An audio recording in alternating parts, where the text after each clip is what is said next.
Ce qui m'a amené à créer cette association, c'est suite au décès de mon fils. Et mon fils est décédé il y a 8 mois. Et on avait décidé avec les mamans, toutes les mamans, que voilà, il n'y avait pas que mon fils, il y avait énormément des enfants qui sont morts. Il y a beaucoup de choses qui ont été faites, mais ce n'était pas assez parce qu'il y avait des associations qui étaient là, il y avait beaucoup de gens. Mais là, cette fois-ci, nous, les mamans, on veut se lever. Donc, je voudrais qu'aucun enfant tombe comme mon fils aujourd'hui. C'est pour cela qu'on est amené à créer ça. Et aujourd'hui, le combat des mères combattantes, c'est pour que cet combat, que les gens prennent connaissance et qu'ils peuvent mettre des moyens pour pouvoir alerter. Et maintenant, c'est la Fédération des mères combattantes. C'est-à-dire chaque association avec Action Réelle, que ça fait pas longtemps, on a travaillé aussi à l'hôtel de ville, c'est le même combat. Donc, on va continuer ce combat dans le sens que les associations vont rester telles qu'elles sont, mais ils vont fédérer. C'est-à-dire quand on veut revendiquer quelque chose pour nos enfants, que tout le monde soit ensemble. On dit qu'il faut être nombreux pour pouvoir réussir.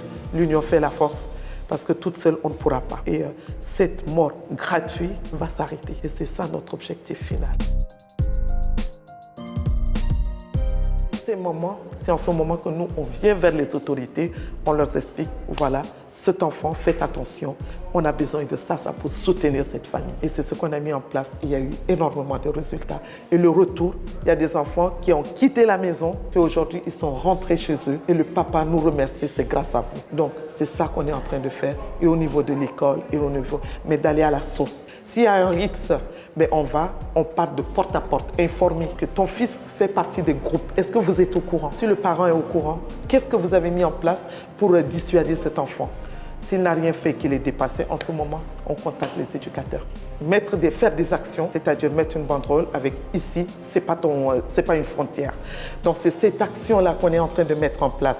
C'est-à-dire d'aller aussi, de se regrouper. Aujourd'hui, ce qu'on a mis en place qui marche très bien et on le renouvelle tout le temps, c'est de faire des maraudes et on fait des actions dans les quartiers, par exemple 19e avec 18e et 17e.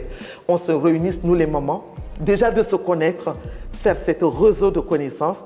Oui, je viens du 19e, du 10e qui a été déjà et on était très nombreux. C'est une association très très jeune, ça fait 3 mois. Ce qui est important, c'est d'adhérer énormément les jeunes. Parce que c'est vrai que je veux que les jeunes viennent, que ce soit dans les actions, parce que c'est les jeunes qui sont des ambassadeurs, des petits frères. Donc, c'est-à-dire les jeunes de 20 ans, 30 ans, qui peuvent dire que voilà, écoutez, arrêtez vos conneries. J'ai essayé de rassembler énormément des enfants, les mamans, les parents, que leurs enfants sont tombés dans les RITS. Depuis octobre, que je touche le bois, même pour les gens qui ne sont pas superstitieux, jusqu'à aujourd'hui, il n'y a pas eu de mort de RITS. Les choses commencent à se prendre en main. Aujourd'hui, les gens commencent à comprendre. Et c'est grâce à qui? Grâce aux mères combattantes. C'est un combat très long et ça va se faire. Ce n'est pas que pour les mamans, ce n'est pas que pour les... Non, c'est pour tout le monde.